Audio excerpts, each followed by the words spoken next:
Hello दोस्तों, आप सभी का स्वागत है इसका टेक्निकल क्लासेस में।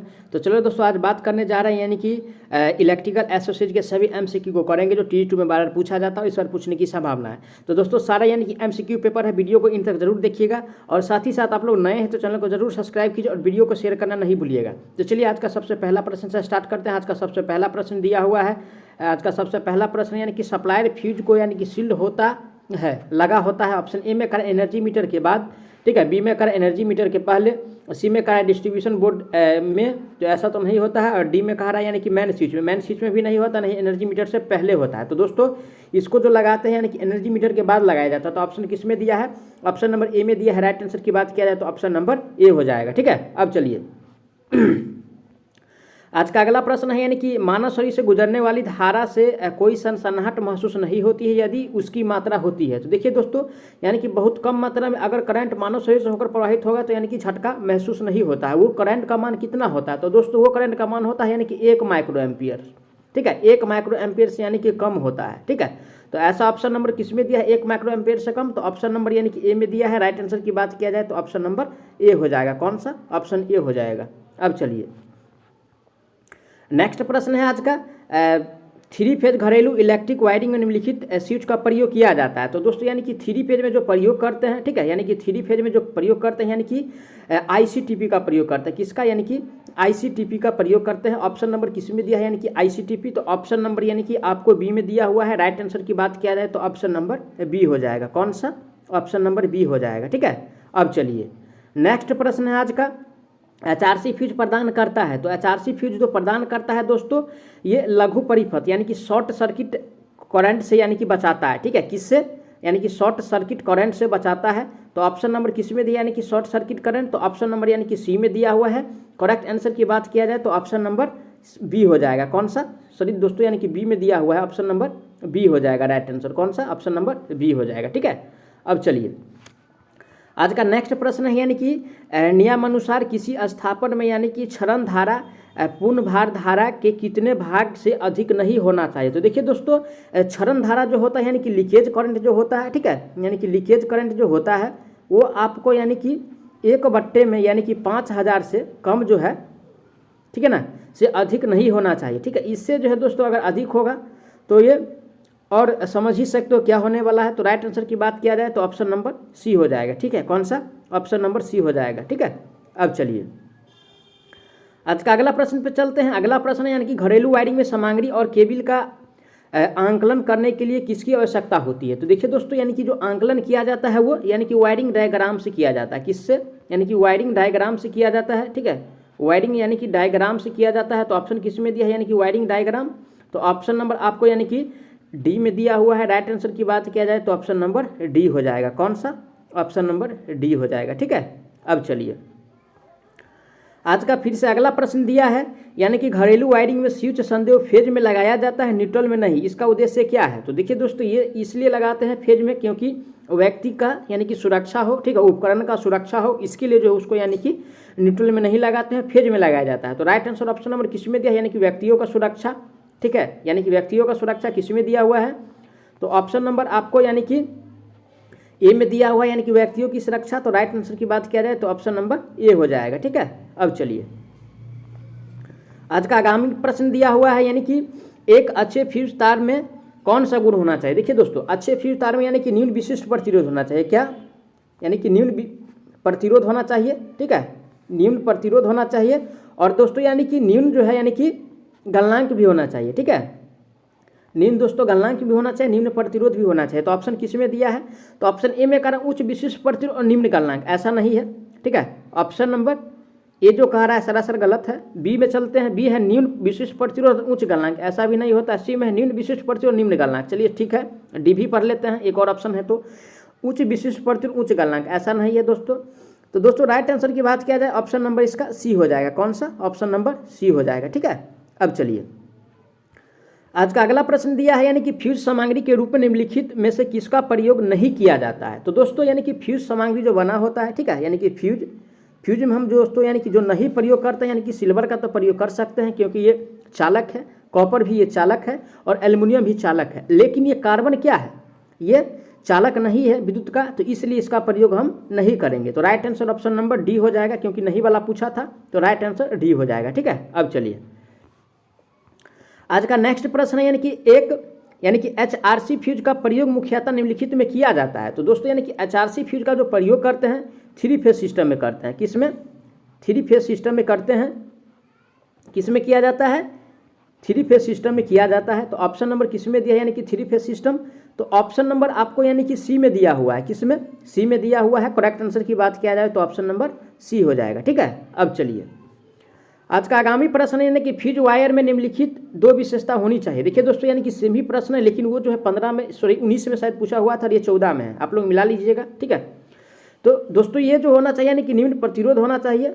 ठीक है, यानी कि निम्न प्रतिरोध होना चाहिए और निम्न गलनांक भी होना चाहिए। ठीक है, निम्न प्रतिरोध और निम्न गलनांक होना चाहिए। ऑप्शन किसमें दिया हुआ है? तो ऑप्शन ए में है उच्च प्रतिरोध और निम्न गलनांक, ऐसा तो नहीं होता है। बी में दिया है उच्च प्रतिरोध और उच्च गलनांक। ठीक है, सी भी पढ़ लेते हैं, यानी कि निम्न प्रतिरोध और उच्च गलनांक, ऐसा भी नहीं होता है। और डी में दिया है low resistance and low melting point, तो ऑप्शन नंबर डी में दिया हुआ है यानी कि निम्न प्रतिरोध और निम्न गलनांक। तो right answer option number D सही हो जाएगा। ठीक है, अब चलिए आज का अगला प्रश्न है, यानी कि बैटन होल्डर में प्लास्टिक सोड किससे बचने के लिए लगाई जाती है। तो दोस्तों ये जो है यानी कि रेन वाटर से बचने के लिए, ठीक है, यानी कि रेन वाटर से यानी कि बचने के लिए हम इसका उपयोग करते हैं। तो ऑप्शन किसमें दिया है? Rain water.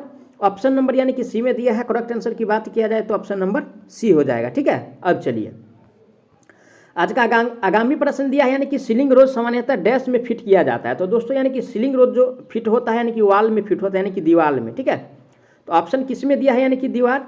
तो दोस्तों ऑप्शन नंबर जो दिया हुआ है यानी कि दीवार, ऑप्शन नंबर बी में दिया है। करेक्ट आंसर की बात किया जाए तो ऑप्शन नंबर बी हो जाएगा। कौन सा? ऑप्शन नंबर बी हो जाएगा राइट। ठीक है, अब चलिए अगला प्रश्न पे चलते हैं। अगला प्रश्न है, यानी कि स्विच, सॉकेट, प्लग, होल्डर इत्यादि से बने हुए होते हैं। तो दोस्तों ये सब जो बना होता है यानी कि बेके लाइट से बना होता है। किससे? यानी कि बेके लाइट से बना हुआ होता है। ऑप्शन किसमें दिया है? बेके लाइट। ऑप्शन नंबर यानी कि सी में दिया है। राइट आंसर ऑप्शन सी हो जाएगा। ठीक है, अब चलिए आज का अगला प्रश्न है, यानी कि कंसील्ड तंत्र में सैंडल स्विच को बॉक्स से लगभग कितनी दूरी पर लगाया जाता है। तो दोस्तों इसको जो लगाते हैं यानी कि 30 सेंटीमीटर पे लगाते हैं। कितना पे? 30 सेंटीमीटर पे। ऑप्शन किसमें दिया है? सैंडल स्विच यानी कि 30 सेंटीमीटर, तो ऑप्शन नंबर ए में दिया है। राइट आंसर की बात किया जाए तो ऑप्शन नंबर ए हो जाएगा। अब चलिए आज का नेक्स्ट प्रश्न है, एक पोल एमसीबी का प्रयोग सामान्यतः किया जाता है। तो दोस्तों एक पोल एमसीबी का जो प्रयोग करते हैं यानी कि घरों में करते हैं। किसमें? ठीक है, घरों में करते हैं। ऑप्शन किसमें दिया है? यानी कि स्मॉल यानी कि छोटे आवास जो दिया है, ऑप्शन नंबर बी में दिया हुआ है। राइट आंसर की बात किया जाए तो ऑप्शन नंबर बी होगा। ठीक है, अब चलिए आज का नेक्स्ट प्रश्न है, यानी कि किसी परिपथ में सबसे कमजोर हिस्सा जो होता है क्या होता है। ठीक है, तो दोस्तों यानी कि सबसे कमजोर हिस्सा जो होता है वो यानी कि फ्यूज होता है। क्या होता है? यानी कि फ्यूज होता है। तो ऑप्शन किसमें दिया हुआ है? फ्यूज। तो ऑप्शन नंबर ए में दिया हुआ है फ्यूज। राइट आंसर की बात किया जाए तो ऑप्शन नंबर ए हो जाएगा। कौन सा? ऑप्शन नंबर ए हो जाएगा। अब चलिए आज का अगला प्रश्न है, यानी कि फ्यूज वायर की रेटिंग संदेह निम्नलिखित में व्यक्त की जाती है। तो दोस्तों फ्यूज वायर का रेटिंग जो है यानी कि एम्पियर में व्यक्त किया जाता है। किसमें?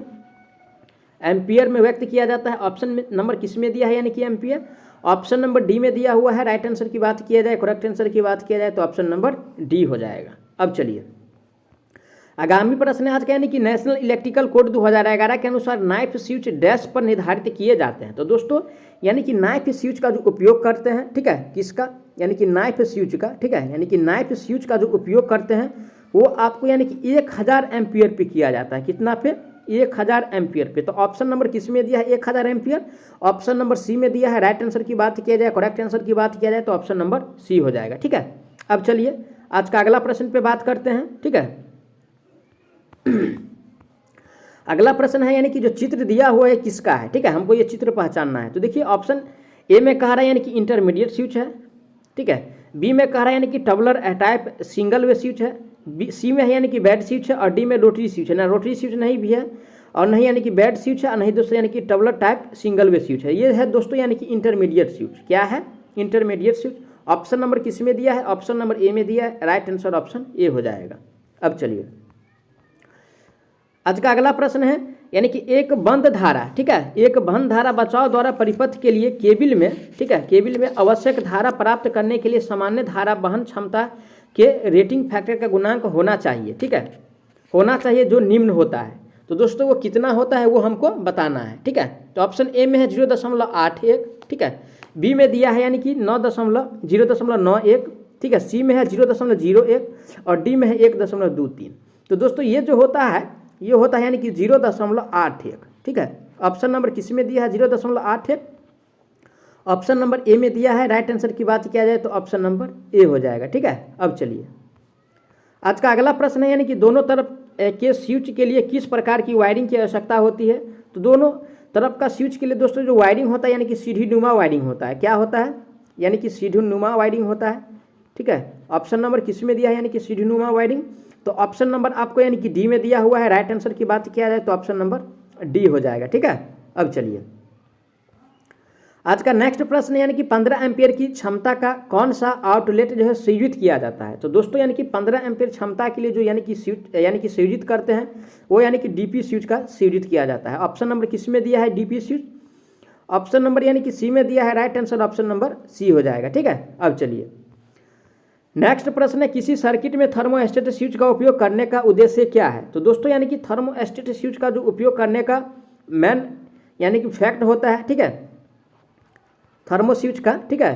तो वो होता है यानी कि आपको यानी कि ताप का नियंत्रित करना। किसका? ताप का। ऑप्शन किस में है? ऑप्शन नंबर बी में दिया है।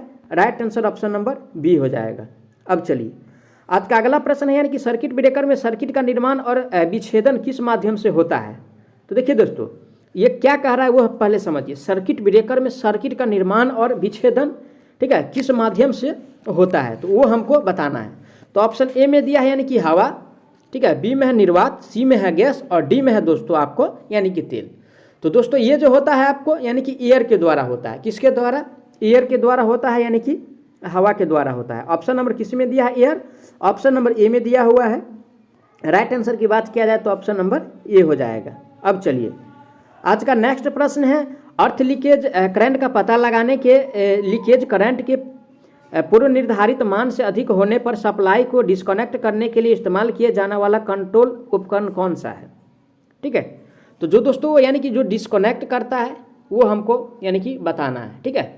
तो क्या यानी कि डिस्कनेक्ट करता है, ठीक है। तो उससे पहले हम बता दें कि प्लीज़ अगर आप लोग नए हैं चैनल पे तो चैनल को जरूर सब्सक्राइब करने का प्रयास कीजिएगा और वीडियो को शेयर करना नहीं भूलिए, ठीक है। तो दोस्तों ये जो होता है दोस्तों यानी कि ELCB होता है, ठीक है। इसका फुल फॉर्म होता है यानी कि अर्थ लीकेज सर्किट ब्रेकर। एग्जाम में आ सकता है फुल फॉर्म भी, तो इस क्वेश्चन को मिस करके नहीं जाना है। तो राइट आंसर की बात किया जाए ऑप्शन नंबर डी हो जाएगा। कौन सा? ऑप्शन डी हो जाएगा। अब चलिए आज का नेक्स्ट प्रश्न सामान्य परिस्थितियों के साथ साथ असामान्य, ठीक है, स्थितियों में अधीन एक पावर सर्किट का निर्माण और विच्छेदन में सक्षम डिवाइस को क्या कहा जाता है। तो ऑप्शन ए में है यानी कि सर्किट ब्रेकर, ठीक है। बी में है ट्रांसफार्मर, सी में है रिले और डी में है यानी कि स्टार्टर। तो दोस्तों यानी कि इसको जो कहा जाता है वो क्या कहा जाता है वो हमको बताना है। तो दोस्तों इसको यानी कि सर्किट ब्रेकर कहते हैं, ठीक है। क्या? सर्किट यानी कि ब्रेकर कहा जाता है। ऑप्शन नंबर किस में दिया है? Circuit breaker. Option number A में दिया हुआ है। राइट आंसर की बात किया जाए तो ऑप्शन नंबर यानी कि ए हो जाएगा, ठीक है। अब चलिए नेक्स्ट क्वेश्चन 7 का यानी कि नेशनल इलेक्ट्रिकल कोड के अनुसार मोटर लोड के लिए ओवर लोड रिले सेटिंग कितनी होनी चाहिए। तो दोस्तों ये जो होता है आपको यानी कि फुल लोड का यानी कि 125% होता है। क्या होता है? कितना होता है? फुल लोड का 125%। ऑप्शन किस में दिया है? ऑप्शन नंबर आपको यानी कि बी में दिया हुआ है। राइट आंसर की बात किया जाए तो ऑप्शन नंबर बी हो जाएगा। अब चलिए आज का आगामी प्रश्न दिया है यानी कि आयल सर्किट ब्रेकर में चिंगारी को बुझाने के लिए अनुप्रयुक्त किया गया माध्यम कौन सा है। तो देखिए सबसे पहले यानी कि स्पष्ट किया गया यानी कि ऑयल सर्किट ब्रेकर है और ऑयल सर्किट ब्रेकर में अगर जब चिंगारी आएगा तो उसको बुझाने के लिए हम यानी कि ऑयल का ही प्रयोग करेंगे, ठीक है। जिसका होगा उसी का प्रयोग करेंगे। एयर सर्किट ब्रेकर है तो एयर का ही प्रयोग करेंगे, ऑयल का है तो ऑयल का ही प्रयोग करेंगे। तो राइट आंसर ऑप्शन नंबर किस में दिया है? ऑप्शन नंबर ए में दिया है। Correct answer option number A हो जाएगा। अब चलिए आज का आगामी प्रश्न है यानी कि निम्नलिखित में से कौन सा circuit breaker ground fault protection के लिए प्रयुक्त किया जाता है। तो दोस्तों यानी कि ग्राउंड फॉल्ट प्रोटेक्शन के लिए जो प्रयुक्त करते हुए यानी कि ELCB उपयोग करते हैं, ठीक है, जिसको यानी कि अर्थ लीकेज सर्किट ब्रेकर कहा जाता है। क्या प्रयुक्त करते हैं? यानी कि ELCB प्रयुक्त करते हैं, ठीक है। ELCB प्रयुक्त करते हैं। तो ऑप्शन नंबर किस में दिया? अर्थ leakage circuit breaker. Option number D में दिया हुआ है। राइट आंसर की बात किया जाए तो ऑप्शन नंबर डी हो जाएगा, ठीक है। मैं आशा करता हूँ आप लोग ये 30 MCQ क्वेश्चंस को अच्छा से समझे होंगे। अगर कोई प्रकार का डाउट रहता है कोई भी क्वेश्चंस में तो उसके लिए कमेंट जरूर करें, आपको जवाब बहुत जल्द मिलने वाला है। और साथ ही साथ अगर आप लोग हमारे चैनल पर नए हैं तो चैनल को जरूर सब्सक्राइब कीजिएगा। इससे बड़ी संख्या में आप लोगों को यानी कि MCQ कराया जाएगा इस चैनल के माध्यम से, तो इसके लिए चैनल को जरूर सब्सक्राइब करें और वीडियो को शेयर करना नहीं भूलें। तो चलिए मिलते हैं नेक्स्ट वीडियो में, तब तक के लिए जय हिंद।